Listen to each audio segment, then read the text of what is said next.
زه فکر کوم چې چینایان دغه لویه لاره چې دوی غوښتل چې تر 2013 همدا د ریل پټلۍ باندې غوښتل چې همداسې د ایران او د پاکستان او کله نه کله به داسې وکړل چې نه د تاجکستان او د افغانستان لاره همداسې تر افریقا پورې د ریل پټلۍ دوی جوړوي او پروګرام درلود. هغه پروګرام دوی ته ضعف سره مخ کړه، د مخې ونیول همدغو جګړو، ځکه دا برخه د اقتصاد ده.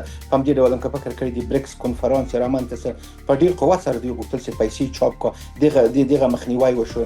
په همدې ډول په افریقایي د افریقا خو ټول د فرانسویانو په ویش کې د دوی په چوپړ کې دي د فرانسویانو لپاره دوی هلته قراردادونه لاسلیک کړه. هغوی له خوږ ګوتې څخه چینایان او بد عادت لري چا سره قرارداد کوي به هغه د خوږ ګوته د ضعف ټکی پیدا کوي، په هغه مبنا باندې مخته ځي.